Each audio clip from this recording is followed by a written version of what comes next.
if you look back your career at that particular moment, it looks like happening haphazard or it just happened. But if you look back, it looks like somebody has programmed for you. That should be the intent always. So if I have a great product and I have to see that you need it, then I have to make sure I really talk in a very simple manner rather than making it a layered communication. So that to me, keeping it simple always works.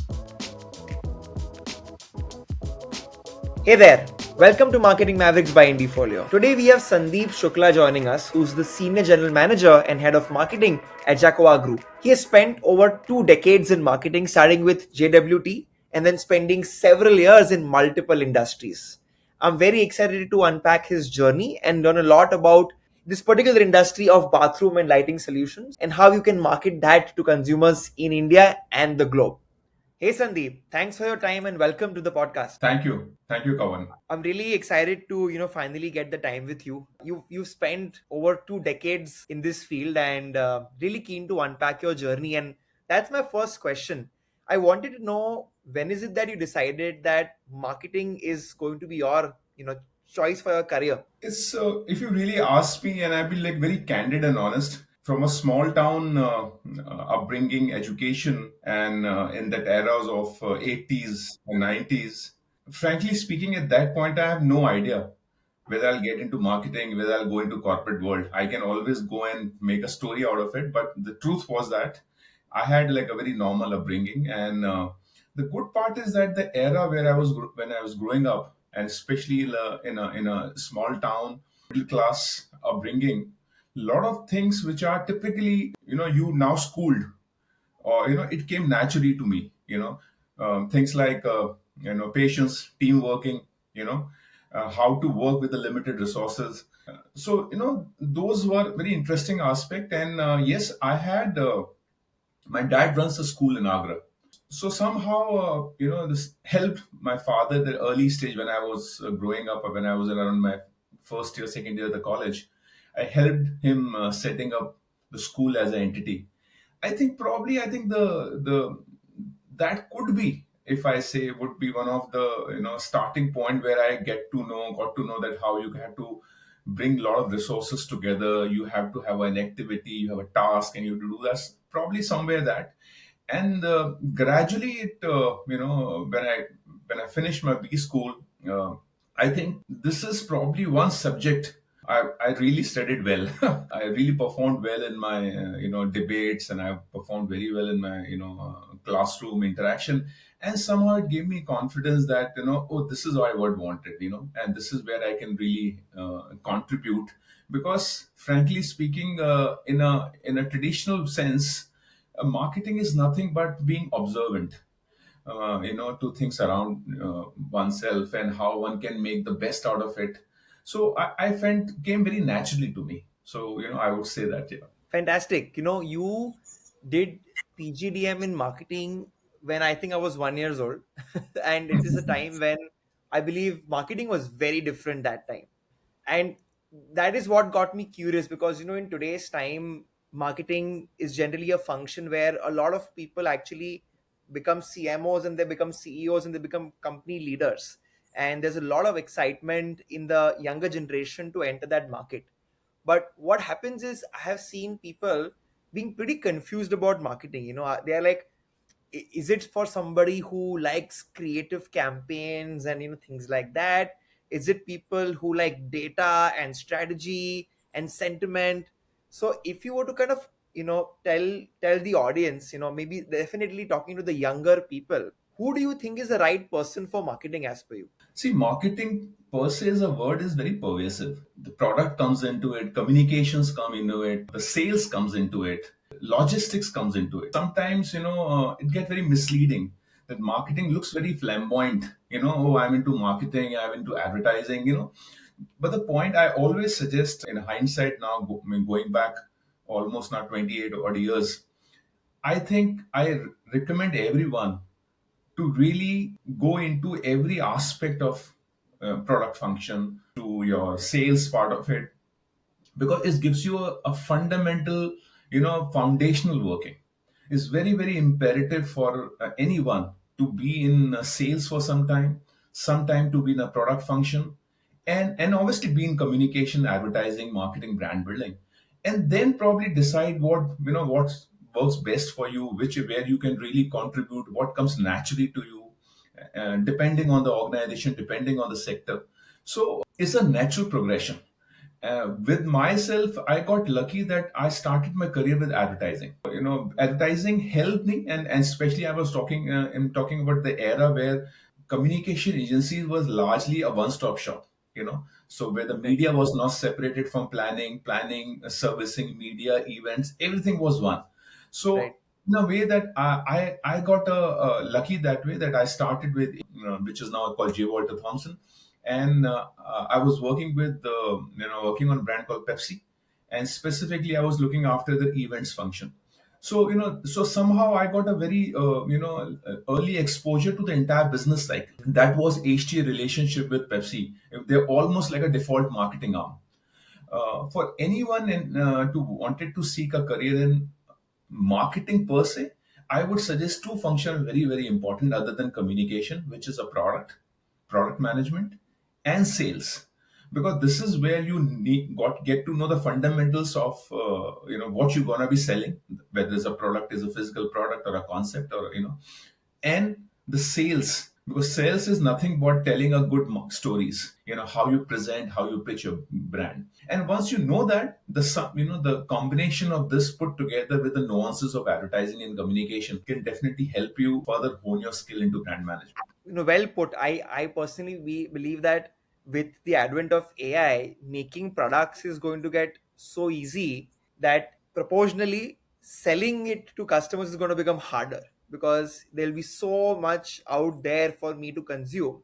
I think the role of understanding what product somebody wants, how to sell it to them, and how to market that and build a brand is, I think, which is more and more important. So, fully agree that have Yeah. that T-shaped kind of a model where you've got your product and sales right, and you can channelize maybe on marketing. Going forward, Sandeep, I wanted to ask you one more thing. A lot of people, they've you know who just, let's say, finished doing a degree in marketing, they're at crossroads. They're like, should I go the brand route or should I go the agency route?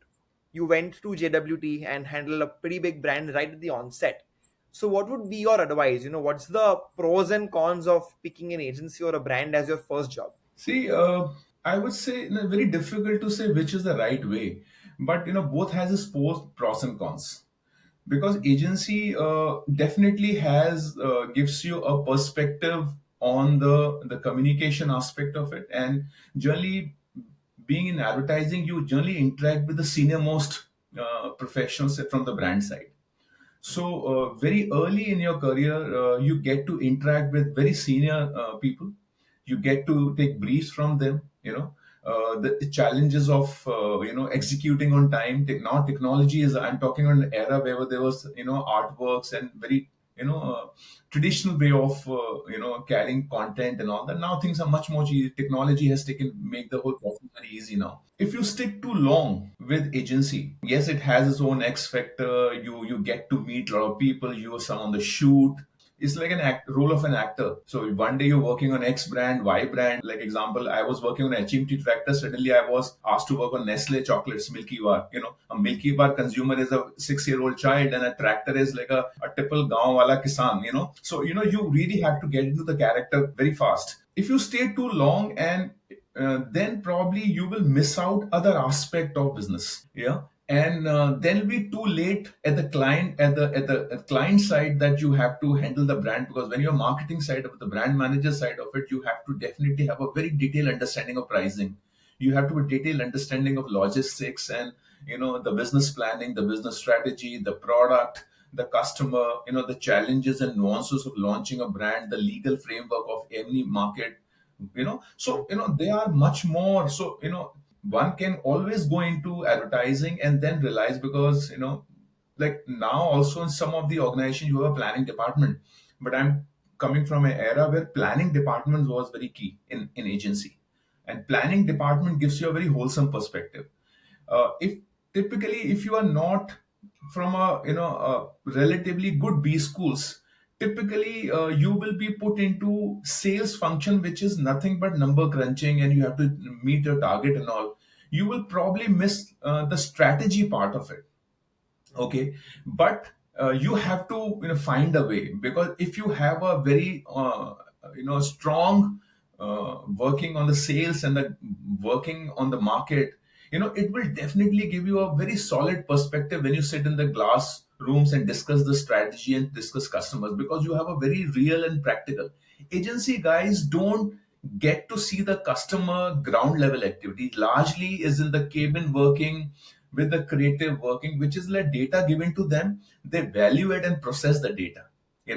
Where in the Right. sales, you meet a customer, you go on the ground, listen to the customer directly. So both ways are important, but from a lot of cases I've seen people from agency have moved on to the brand side. From a sales, they have gone to agency and taken some understanding of advertising and communication, gone back again. So if you are in a sales side, I would say one strategy after some time, look for a job in good agencies where they'll help you understand the brand. Other than the creative, the whole process is well systemized there. From there, you can learn the virtues of brand building and communication, and then obviously go back to the typical function of brand management. And I'm sure that could be one route.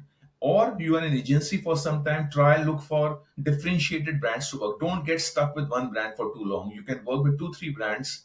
Try and look for 1 or 2 years in the planning department, and which helps you do research.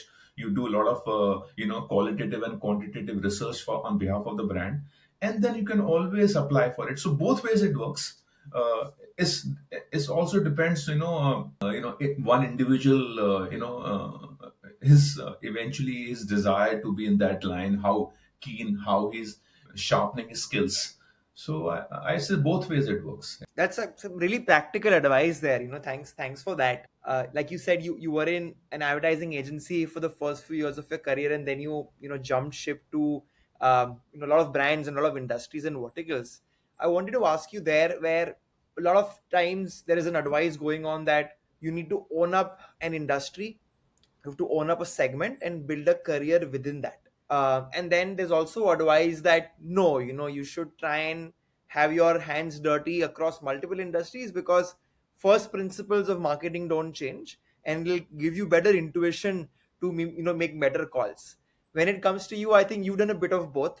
You spent almost like 15 years in a specific segment, but before that, you've tried your hands at multiple areas. So could you share some guidance there also as to how should one look at building specialization? Is it like industry focused, or is there something else one should do? So if you really see, ideally, in an ideal scenario, I think the early part of your career, I would suggest build as much experience as possible. Understand, try work with industries which are service driven, the product driven, the combination of both. Different industries, different set of customers, because that will give you a very wholesome experience. And then you realize how to now monetize, or for individual how you can build onto it. And then probably pick industry which is sunrise. Like I remember when I moved from J Walter to Turner Morrison, and that time they were launching Barista and Arcus. Retail was a sunrise industry. So depending on which industry was is like is sunrise industry, and where you can make a career out of it. There's a talent deficit, and you can really go and add a lot of value. But fundamentally, if you have a very eclectic mix of industries, the combination of service industry versus a product, and combination of both, you can make a very substantial case for yourself in picking a right industry. And where you can, like example, where you think as a individually, where you do your own sort, and you realize that which industry works better for me later in a career. Then this is where I think even a lot of organizations, they would like to probably pick CMOs and leadership team when they have substantial understanding of the industry. Hmm. Okay. Understood. Because to be very honest, a lot of HR heads may not say this, but everybody wants you to to deliver from day one. So if you come with at a leadership level, if you come up with a lot of insight, you have obviously wholesome career mix. But if you have substantially spent time in the industry, and obviously you have enough your the medals and the achievements on your on your way, then people like you to come and make the best case for that particular company. It doesn't it also it doesn't make as like a cardinal rule. A lot of disruptive things do happen, people come from a completely different industry and break the completely the stereotypes. So the beauty in our field is that there is no fixed formula. There is no, but if you want to play safe, you know, there is something like which is like if you see what is a manager, manager is a madhya marg. If you really want to be the median and play safe, the safe route is that only. You work with a lot of industry, and mid of a career you choose this is your this is probably the two three industries and areas where you want to work in. Build your very strong case for yourself, and then probably I think then obviously then I think then the industry picks you up, and then you move into that environment that it automatically pushes you up at the right position. But yeah, if you are like a seed of an ejection guy and you want to have always the adrenaline flowing, who knows? There are cases where people are completely moved from a different industry have then done wonders. Yeah. Fantastic. Again, very practical advice. I'm loving very pointed and practical notes from you. So, can you tell me a little bit about where you were? I think you must be in your 30s when you must have stumbled upon the bathroom fittings, lighting, and this entire vertical you were behind by Jaquar. Like, how is it that you knew that, yeah, this is where I'm going to spend the next 15 years of my life? And why is it that you've been in this brand for 13 years and you're still stuck to it? I'm asking this to you because people now don't know when to double down, when to pick. They're always unsure कि यार और कुछ करूँ कि ना करूँ. So what was going on in your mind, and how is it that you decided, no, I'm going to stick to this industry? See, since I'm like a kind of a spiritual guy, so I will say, there's some nudges happen in life. And if you look back your career at that particular moment, it looks like happening haphazard or it just happened. But if you look back, it looks like somebody has programmed for you. If you see my early part of your career was into advertising and communication, which is like if I give you an analogy with a pizza, the base was fundamentally was the communication, the nuances of advertising, promotion. That's the base. I just got lucky that I was part of the startup team. The then gentleman called Arvind Nagarajan, he was at a leadership position in Pepsi, and he was moving up to start up the startup retail venture that was called Arcus. This I'm talking about 2000. Is something like Home Depot, B&Q internationally, and Mr. Vyani came with this concept in which is on home building. I don't recall the name. Is again a home building store. The first one came in Noida. So these are large format retail stores. So Arcus was the first. Barista was the first cafe in India, which is a retail chain, which I was a part of. The startup team. Then moved to set up this Arcus. And now Arcus was basically the one-stop shop to renovate and build your home. I don't know why I chose that, but it retail definitely excited me because if you see back then in 2000, 1997, 98, retail was very traditional. I still remember when we first met these trolleys and escalators and the display.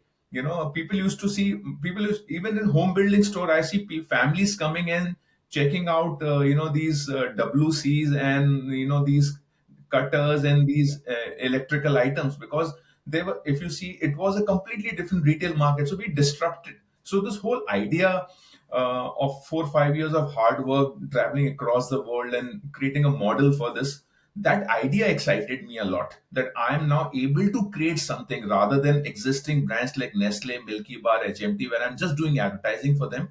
Here I have a chance to create a brand. So Arcus and Barista was the first.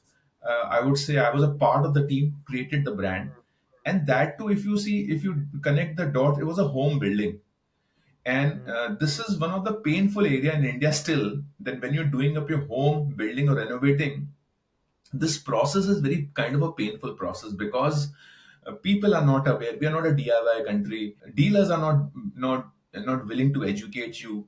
Everybody is trying to guide you. You're always under budget pressure. You want great things but don't know how they will execute it. So so we were able to able to create that retail chain, though we felt that it was ahead of the time in 2000, retail in India. So that was one step where I really just got, I said, this is a great opportunity today. Customer wants a great home, and he doesn't know how to start this journey. From there, I again moved to industry. Ashahi was a small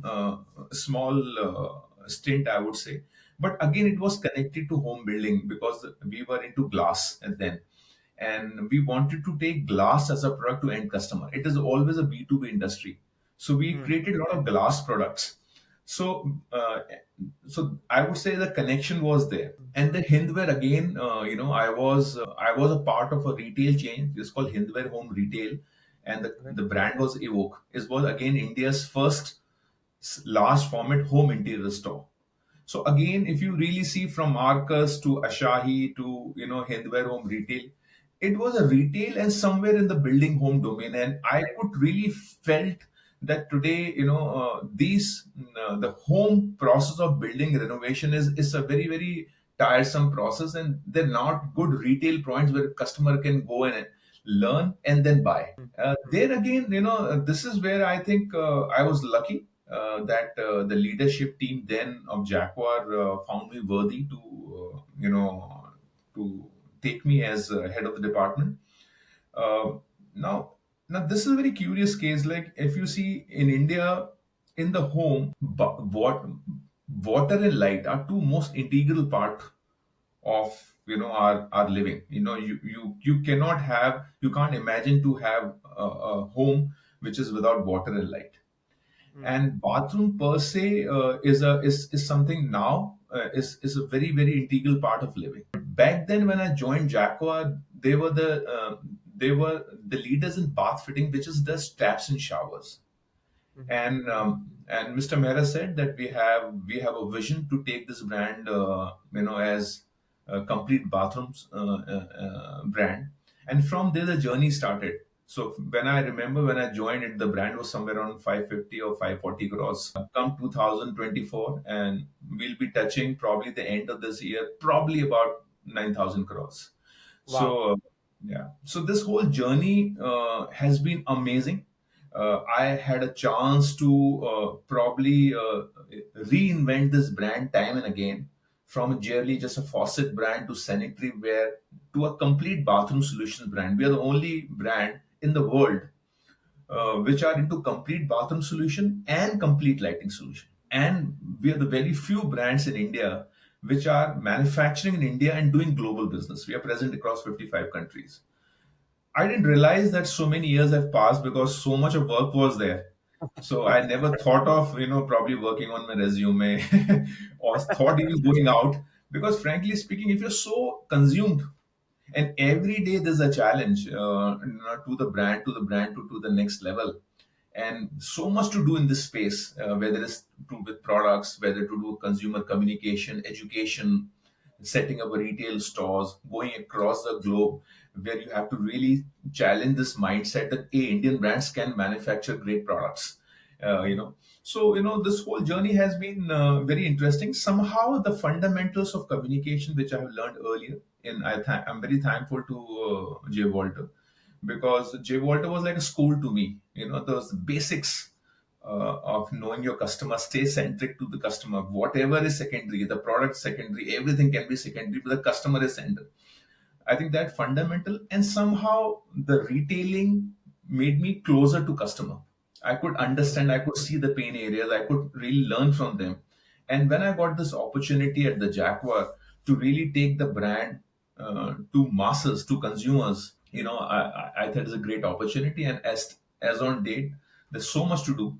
So I just sheer lucky, I would say, right time, right place, Super. and what God has been kind. Superb. I think that's an incredible journey, and there's a lot of follow-up questions I'd like to ask you one by one about this growth.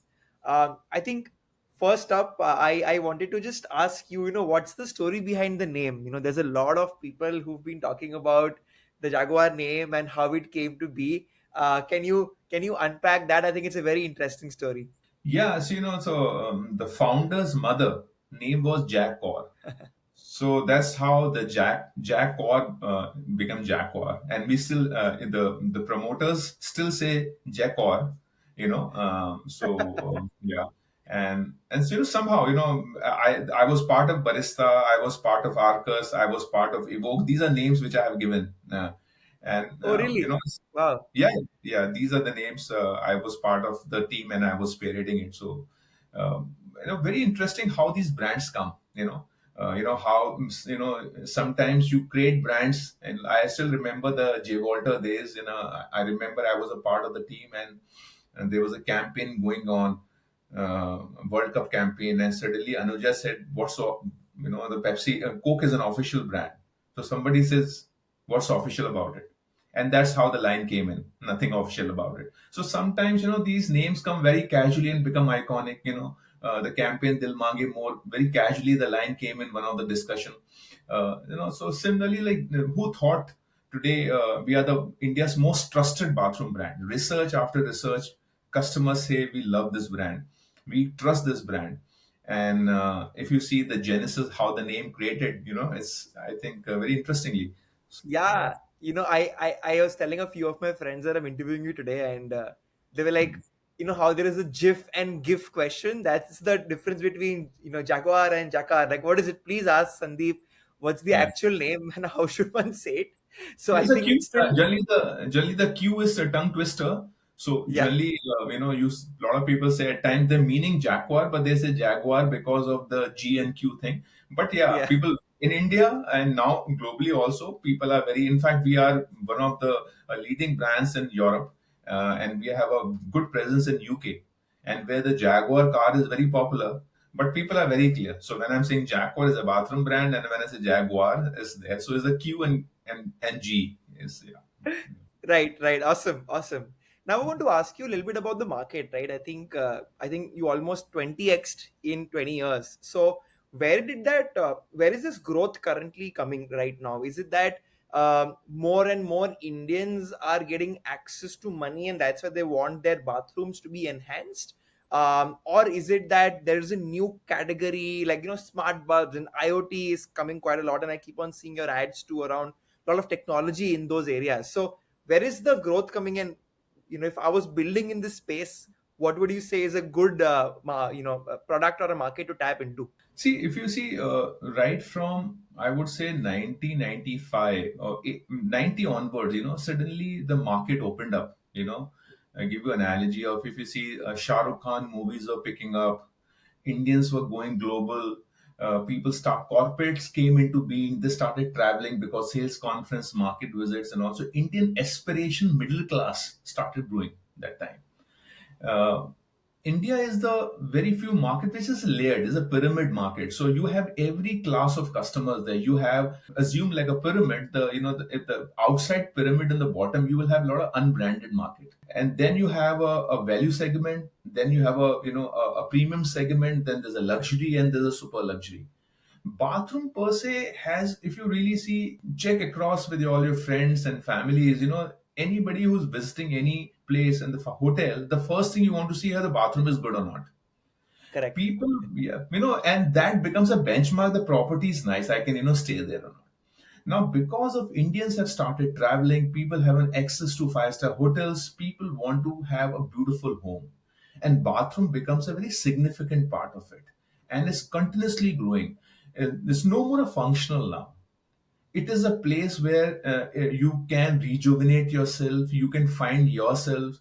You have something, a morning shower, you have an evening shower. So when I'm going to office, I want to have a different relationship with bath place, shower place. But I'm hitting a party after 10 9:30 10, I'm taking a shower, then I expect something else. On a weekend, I want to probably enjoy my bathtub, I want to chill space.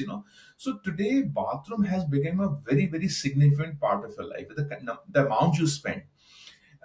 So people want not only the style but substance also. Mm. So if and at every strata.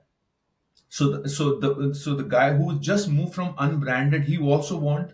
and the guy who just moved from a basic functional want a now coordinated bathroom.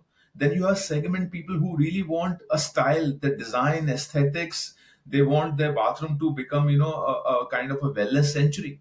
So so all guns are firing. So across the segment, aspirations and the needs are there. And so the growth across the segment, the value segment to your super luxury segment, the growth is across. And the bathroom, if you see, the bathroom has four areas. Typically is your WC area, your basin area, and a shower area, and a fourth is a wellness area. Now the real innovation is coming in the showering and the wellness. Two are very functional in nature, but your showering, you have now, you people want to rejuvenate, they want to have different massage therapies. You have bathtubs and whirlpools and saunas of the world. So it's not that what you go and see people now.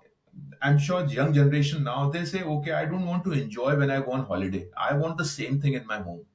This is the place I want to really enjoy. And this environment help, the builders help. The kind of societies are getting constructed. Aspirations are rising. They are giving a lot of ready to build bathrooms. So the product innovation, the disposable income, and for long it was seen as a functional bad place, supposed to be the outside the house. Now you will be amazed to know people are making bathrooms, the way the rooms are made. The shower enclosure is right there in the center of it looks the way it's like a bed you can visualize. So today people are and especially the post COVID, the wellness angle has come in. The way you have Soho, small office, home office, people want to now have their the wellness centuries at home.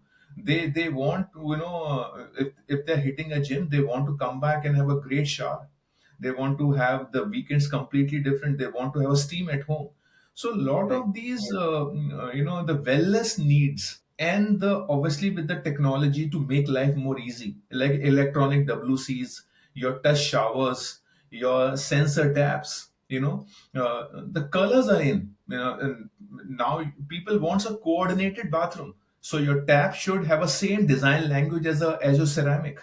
You people want now that if I made a beautiful bathroom, I don't want a water heater hanging out there, which visually is not very attractive. So people are looking for a heat pump, which is like an AC technology, is a reverse of AC technology. With one heat pump, the entire home gets a hot water. So, technology, people aspiration, disposable income, the need, all have, fueled this growth of this category. And, and I think, this bathroom is a space where in the family, everybody looks up to this now. It's no more a place where one can go, does morning routine chores and come back. It is a place where you find yourself, you Right. enjoy yourself, and somehow the health, well-being, wellness quotient is there. And after a point, people want to do it for themselves. It is, there is something called lifestyle and there's something called living style. Very now, and lifestyle is very easy to change your dress codes and the things which people see. But living style, it takes time. But when it Mm. takes time, it's fundamentally forever. So now if you see the homes, and the people are pride owners of the bathroom, they flaunt the bathroom the way they flaunt the living room. Absolutely. I think I'm one of those people. For me, like my bathroom's like my sacred place. I get to be alone. I live with my mom, dad, and my wife, so it's a pretty crowded house. So it's where I get to be alone. I plan my day under the shower. I understand what's my top priority, and I'm also measuring myself after the gym. So it's like a great place for like self-esteem and motivation. So I fully agree. That perception has changed.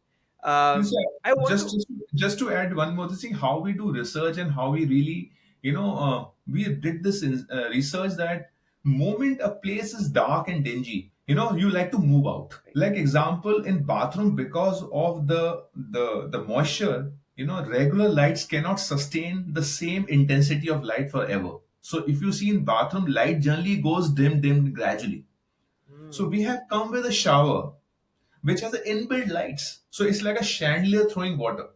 Now, moment you have like a shower which is having a shaft of light, you will tend to spend more time. So, you have to make product, you have to understand the gaps, you have to make products where can enjoy. And you exactly said right, and this is time and again, and has come in research, the bathroom is my place. When I lock the place, is my world. I want to have the best of it. And if you give customers the products which enhances their experience, then the sky is the limit. I want to touch upon that. As a founder, also, I always am confused about new solutions and new products. Do you give something? Do you create something customers want, or do you think about an idea and then you sell it to the customer? Right? Like there is the famous Henry Ford quote, which is, "If I asked my customer what they wanted, they'd say I want a faster horse." But at the same point in time, data driven decision making is a top priority for marketers and business owners today. So how do you blend those two things? It's always something I've not been sure about. If I paraphrase you, you're saying basically the between the data or proactively reaching out to customer, or what customer wants to give Right, what right. So exactly? basically, you got it right. So let's say if I'm making a new product, am I making a new product based on, let's say, historical data of my customers, or am I trying to think what would be cool and awesome and do a go to market for that? Right. Sometimes you need to build demand using supply, is what I feel. Yeah. See, work both ways, but see, as a professional organization, as a company, you have to have a deep consumer insights. And once you have a deep consumer insights, where is the gap areas, where are the pain areas, where is the areas of improvement? So a lot of time they may not articulate in that fashion that what exactly they want, but that's called interpretation of the data. So I would definitely say that lot of research, we do a lot of usages and attitude study across our brands and categories, which gives us a lot of insights in terms of how they deal with this category, what is the relationship with the category, what are the challenges they face, with the category. Then finding solution in an innovative ways, that's something is the part of the R&D and D and design team. And there you can take a leap of faith and you can be bold enough to come up with products which were slightly ahead of the time, and you want to test it out. And so Mhm. we keep on, we keep do this fine balance, that, if customer wants X product, give him X product, but add two more features and test it out. Because how much you do a testing on Excel or a PPT, till the time you go out, and give products, and most important in India, people are like durability. We Mhm. Indians have a value, whichever class you're talking to, people want value for money. People Right. want something's always a combination of style and substance. You'll never say that give me only style or give me substance. I want both.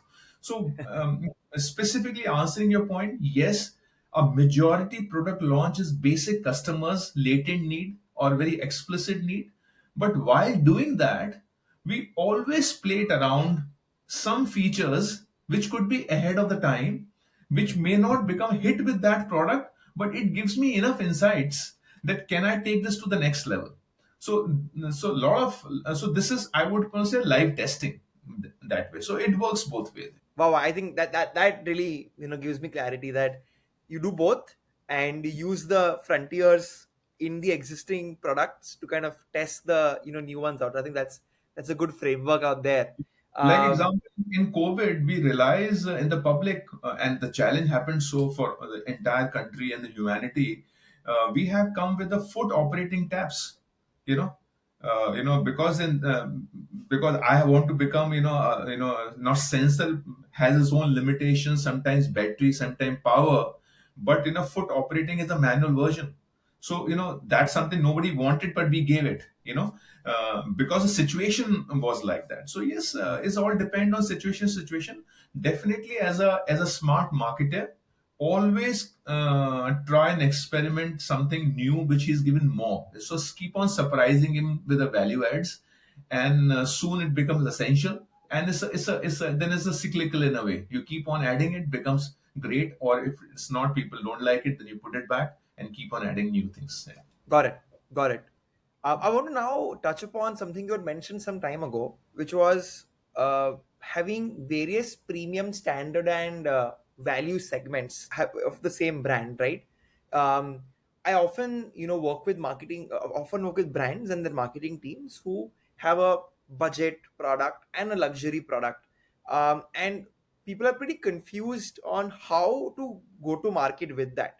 Do you have separate brands for each to not confuse the people? Do you keep the same brand to have like a overall compounding effect on the brand? Since you also, I believe, have a bunch of SKUs catering to different segments, what's your general marketing strategy? How do you cater to all kinds of segments? Good question. We are probably the a very rare group which is chasing the volume and value together. So the structure goes like that. We have three brands. In the pyramid, the artist sits at the top, which is a luxury brand. Then you have a big belly of the pyramid where we have Jaquar, which addresses to the premium segment, the upper middle class is there. And then we have a value segment, which is ESCO. And this all comes under an entity called Jaquar Group. Obviously, Jaquar being the the most popular brand because of the sheer size and scale. But definitely, all these three brands have three different identity. They have the different product structure. They have a different product portfolio. They stand for completely different value proposition for his customer. Like Artis is completely, as if you see the Artis website and the communication, the portfolio, and the tagline says "Born from Art." Now, these are the products which basically for that segment of customer who wants art even in the bathroom. So we will not find a regular taps. You will have very artistic products. You will have a very high-end spas and sauna. We have one Whirlpool called Oxypool, which generates oxygen, as a part Wow. of this thing. So this set of the customers, so the showrooms are different. So we have showrooms which is called Atelier, which is designed like an art gallery, not a typical bathroom. So we have created the full ecosystem because the customer of that segment, his when he wants to shop, his sensibilities are very different for somebody walking in for Esco. Esco is very functional for people who has hard-earned money, who wants to build their home at the end of their career. They want something which is not fancy, but something very strong and decent in quality.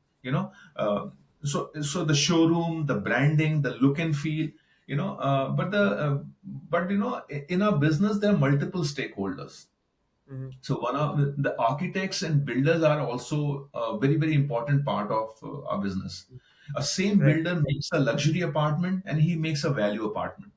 So for them in a B2B segment, we approach it Jaquar Group and we offer different products as per his needs. But when it comes to the consumer, the people like you and me, the different showrooms, different products, different team, different price structure, different logistics. So they are completely different. However, at the back end, they all converge because we learn a lot from each brands in terms Mhm. of it helps me create a very strong portfolio because whether it's architects or a builder, because they are doing all sorts of projects and they like a single window solution. They don't want to go to multiple products players, multiple brands to cater to their needs. They want to say, okay, I'm go to the Jaquar group.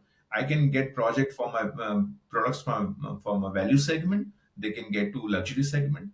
And also, additionally, I want to tell you one thing that in India, frankly speaking, segmentation is still not has happened. We are the only brand which has created these segments because of the needs.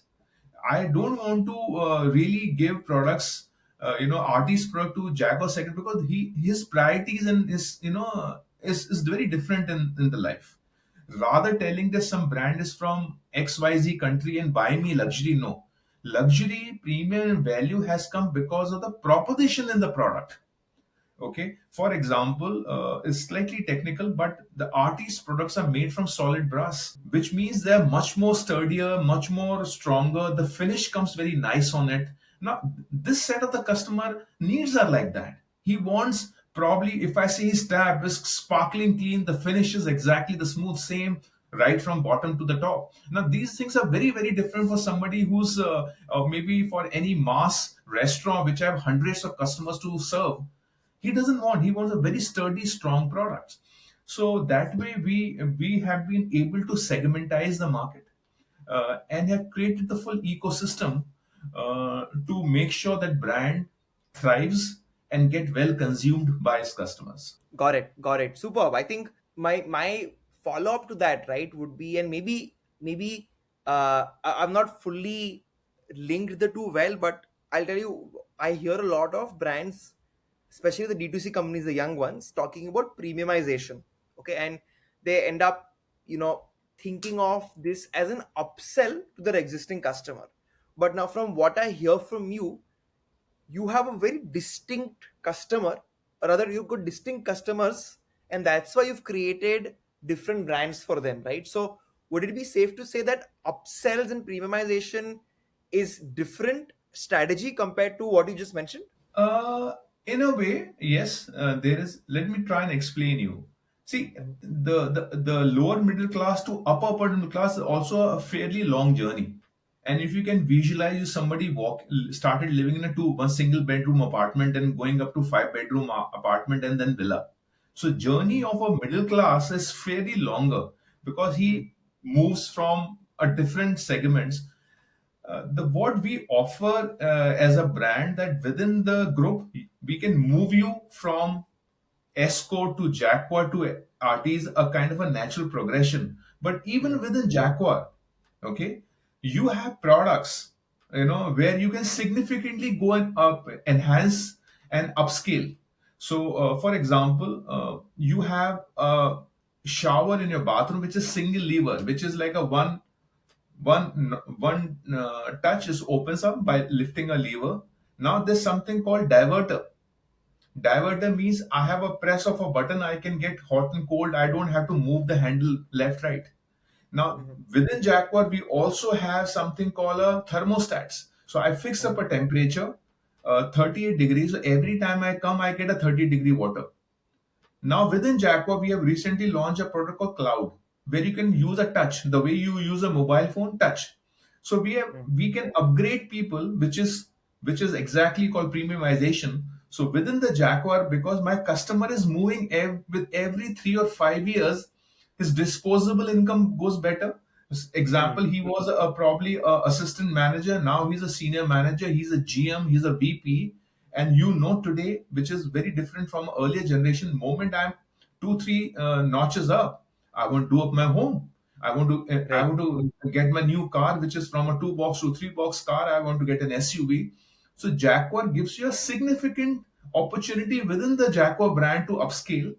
Like example, now if I have to do the same thing in artis, Mhm. which is like a touch shower, what should I do? Then I will have an interface which is even much more higher, which is probably a Mhm. piece of art, which is like the way you have these touch screen in these all these luxury cars, where you can Right. have a techno buttons and you can operate your shower like that. So when from jumping from Esco to Jaguar is a significant jump. From Jaguar to RT is a significant jump. But within the brand also, we have created the product portfolio which enhances your experience. So brand, I'm not only premiumization is by ensuring that I have a very fancy showroom, I have a very good quality product which actually changes your living style.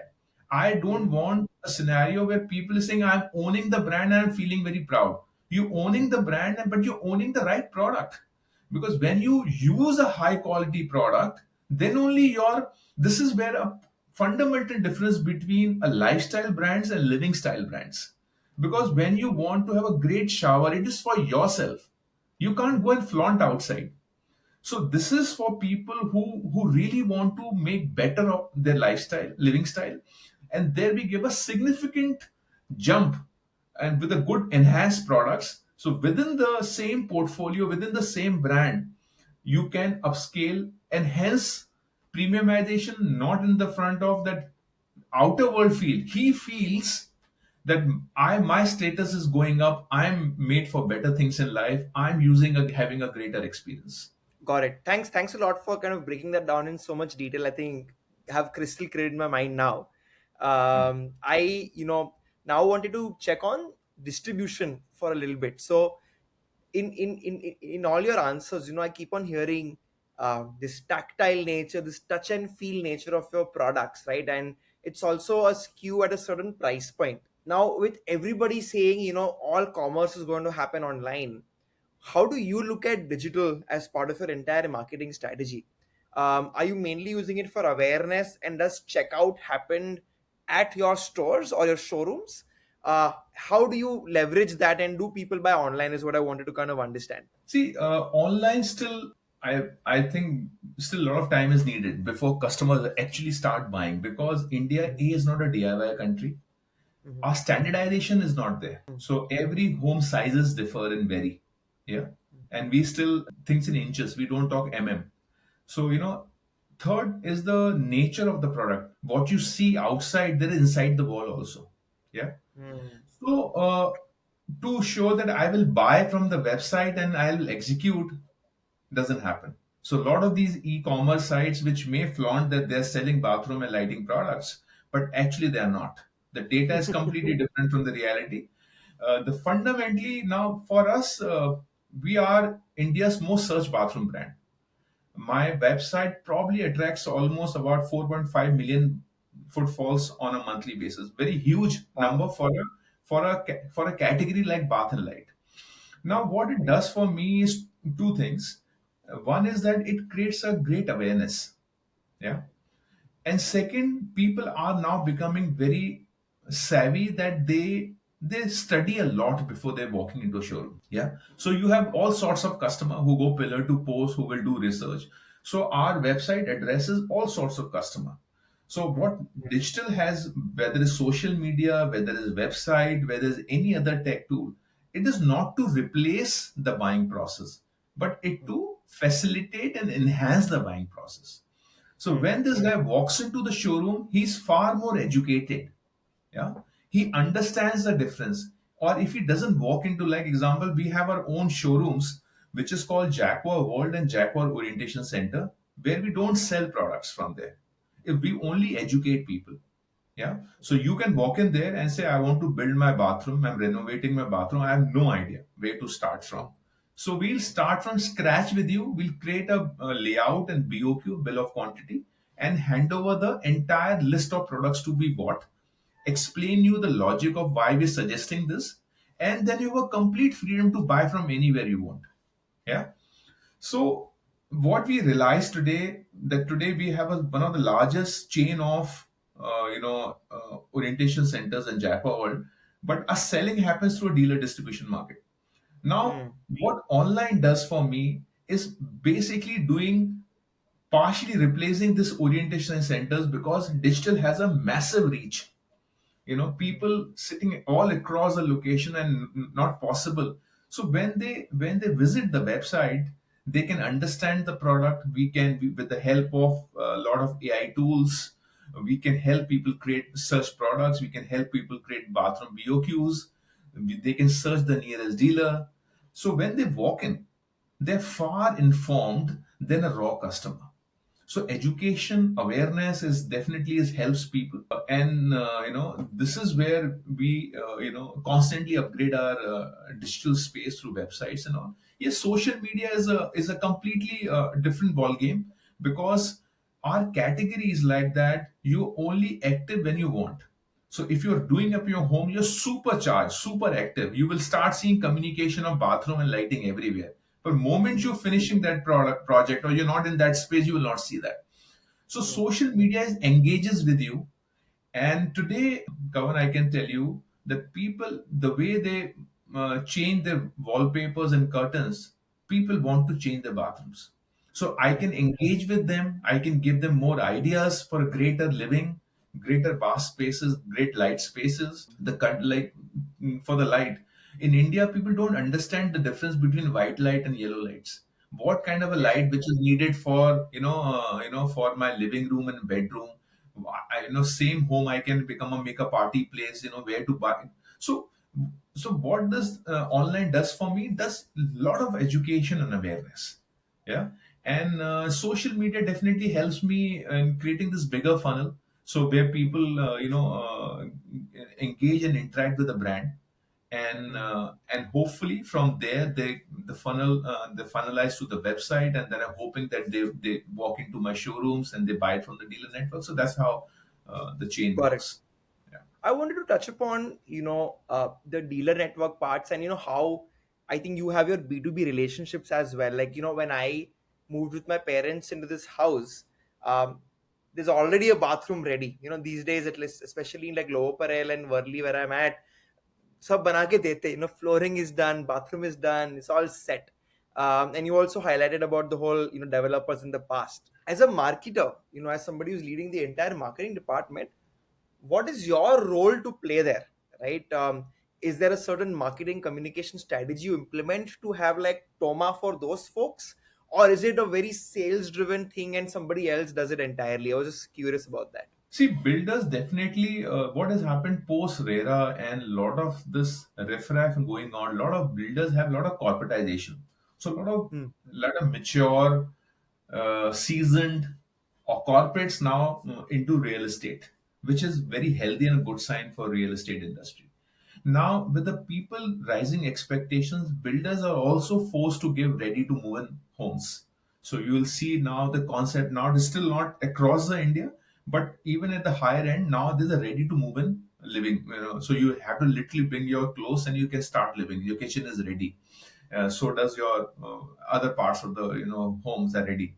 So this comes from two ways. We constantly communicate, builds some kind of a awareness with end customer, so their expectation rises, and hence this forward looking builders are constant doing ready to move in bathrooms. They're also, for example, today also bathrooms in a true sense still not ready to move in, because a lot of builders don't put shower enclosures, and you cannot have a great showering experience without shower enclosure. Now Hmm. imagine you walked into a house and the house is ready to move in, but now you have to find a way to get a shower enclosure.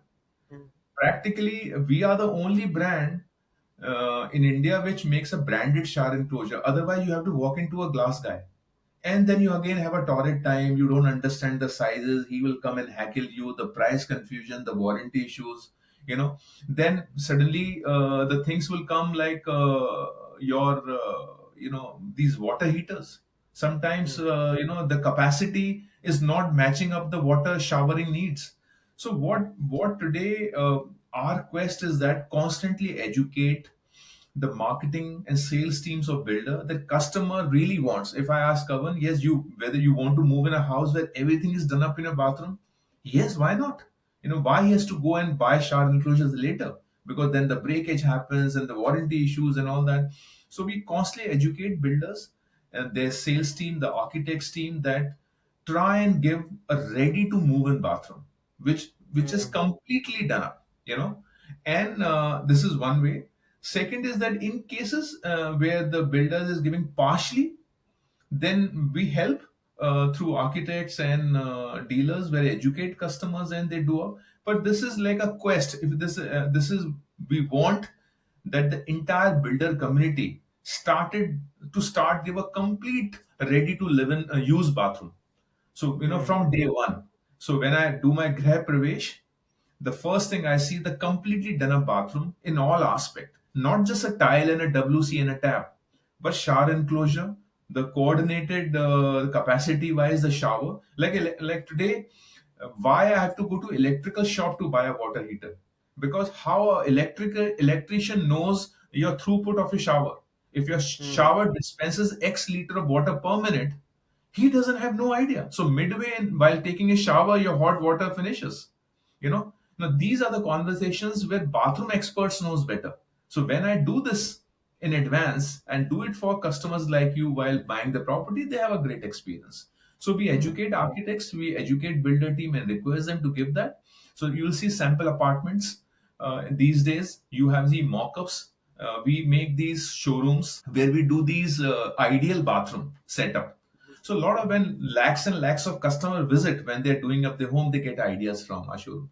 So so a lot of these OCs and Jaquar world are also ideation place also, where people see Correct. that, oh, this is what, like example, if you have a 4 bedroom apartment and you have 4 bathrooms, Why you need a bucket filler in every bathroom? You may be having a small bathtub and whirlpool in one bathroom, which could be your weekend place to rejuvenate. So these are the Right. ideas which we give to our customers. By just having covering the roof of a shower enclosure, you can make a steam cabin. A small unit comes about 16 to 17,000, and you convert your shower enclosure into steam cabin over a weekend. Wow. Yeah.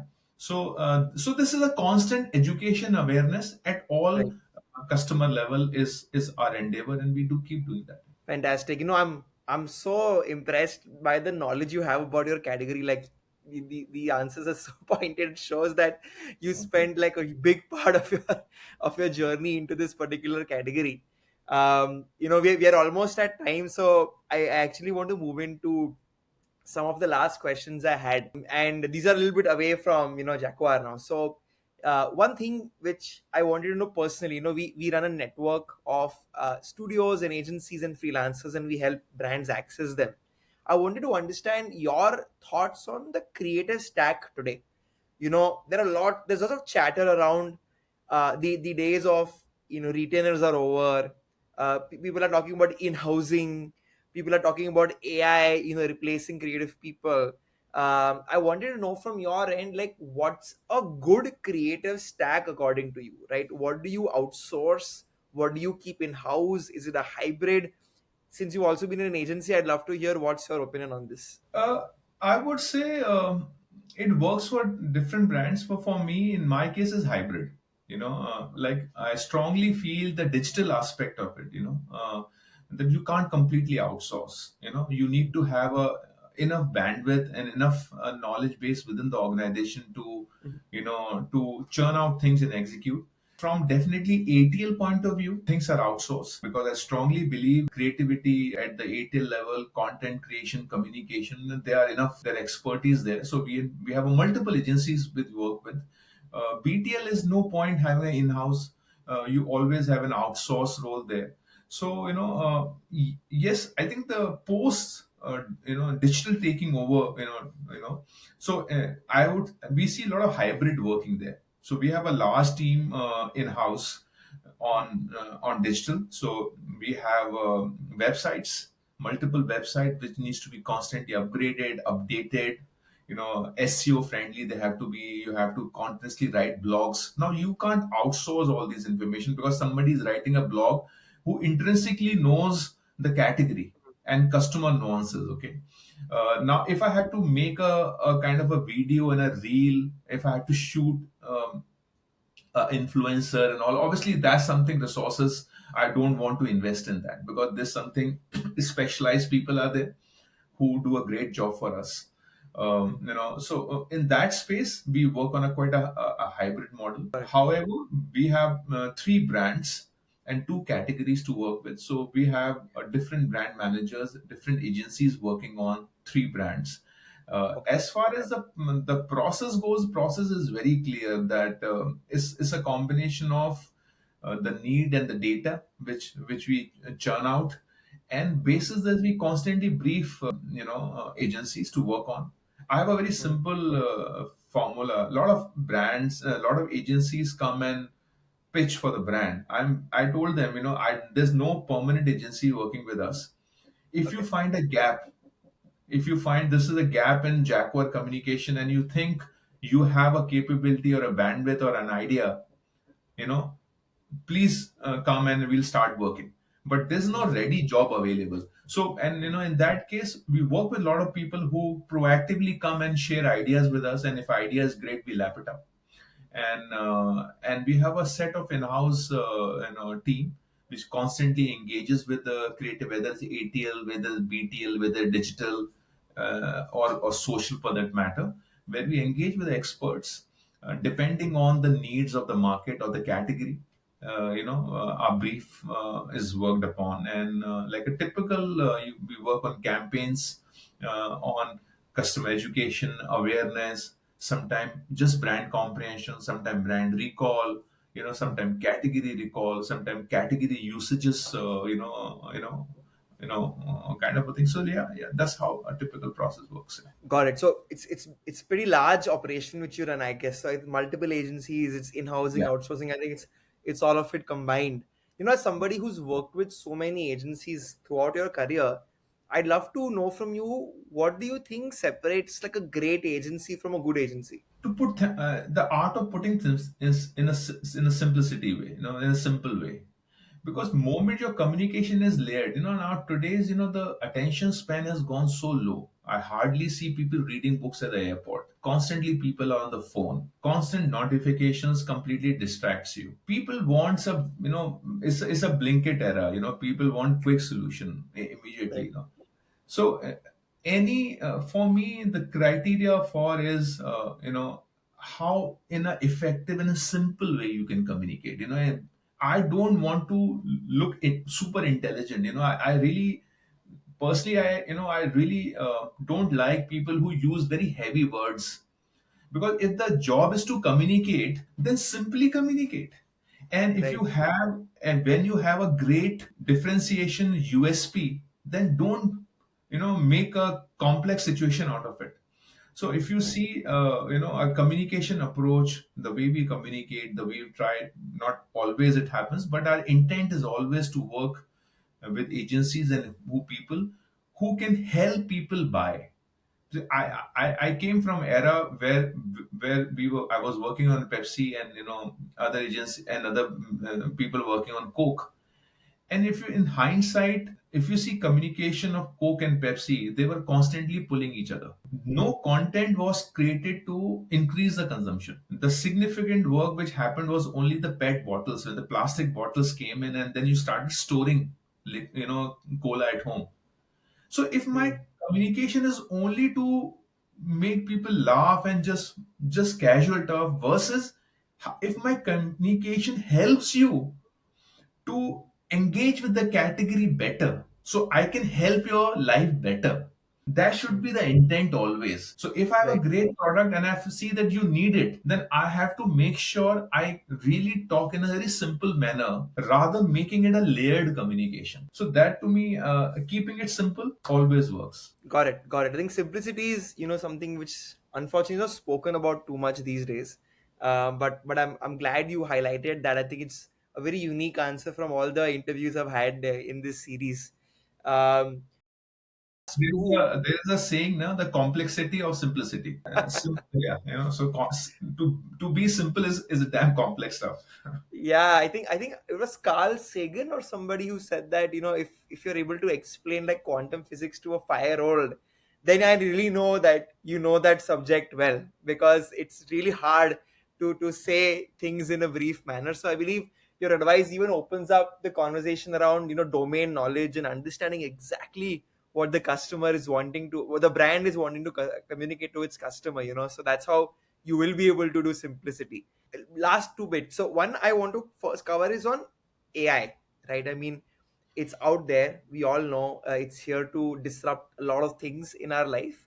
But I wanted to ask you, there's a lot of chatter around AI is going to make creative agencies into one person agencies in a way, right? Or it's going to make a marketing team into like a one person marketing team, where you think and everything else can be executed by AI. Where do you stand with such, points being thrown, and how do you think one should look at as a marketer about what AI will do? See, definitely AI is here to stay.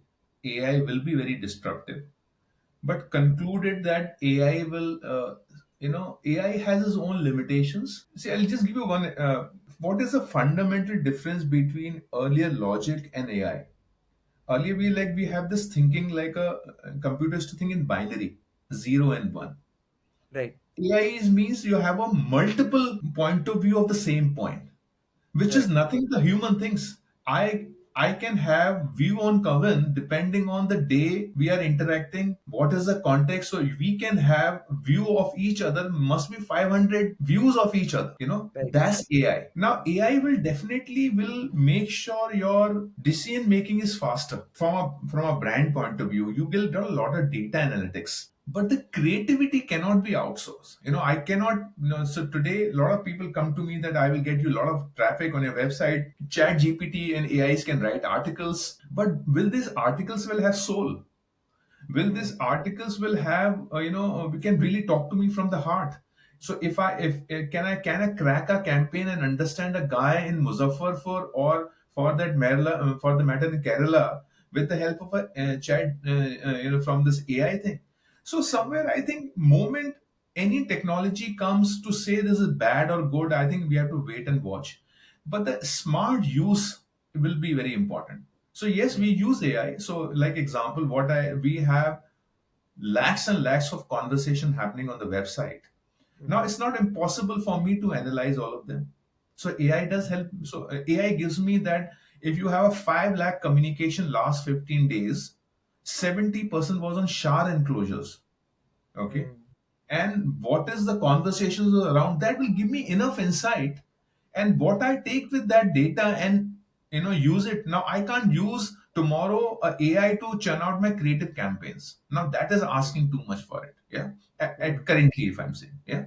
So I think for me is a right usage. Like example, sense if you see majority innovations in the world happen in the military, in the air mm. force, and they Right. finally transcends gradually over a period of time. Like sensor was not made for example, for bath or a car industry.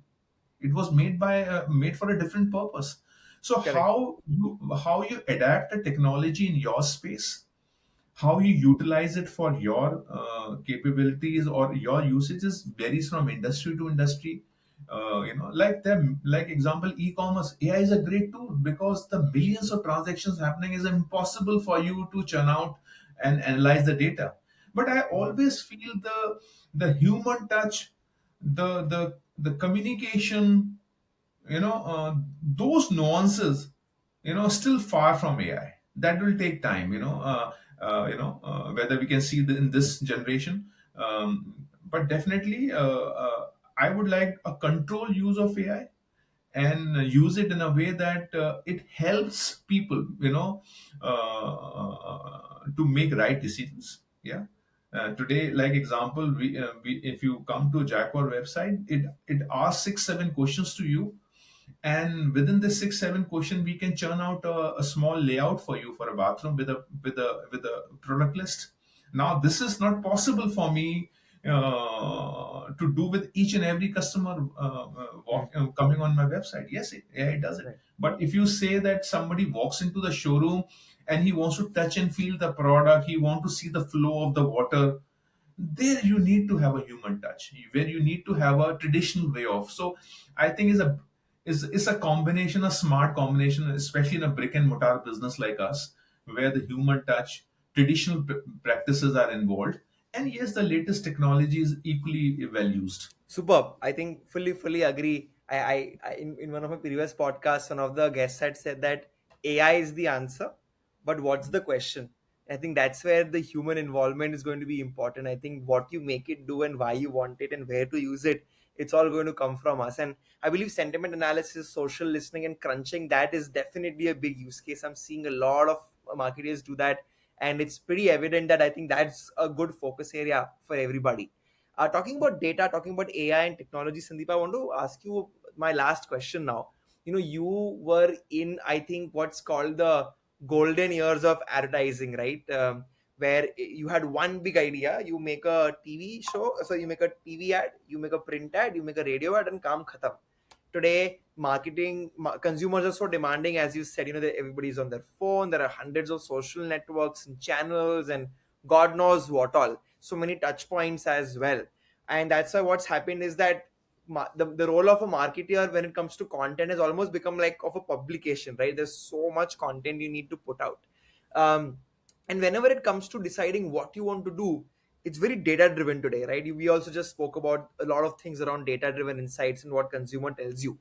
But somewhere around the line, I always wonder, like, do you feel that creativity sometimes goes on a back burner because data is being prioritized? What's your take there, and how do you find the right balance? I think a lot of people are stuck there, and as also somebody who leads a creative community, I'd love to know your perspective.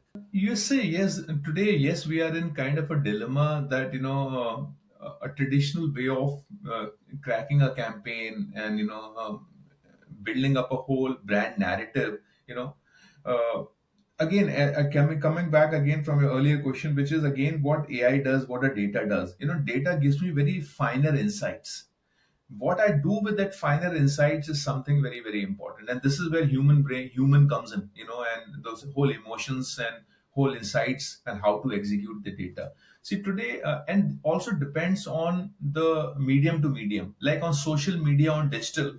I can't, because I have to churn out content very faster. Yeah.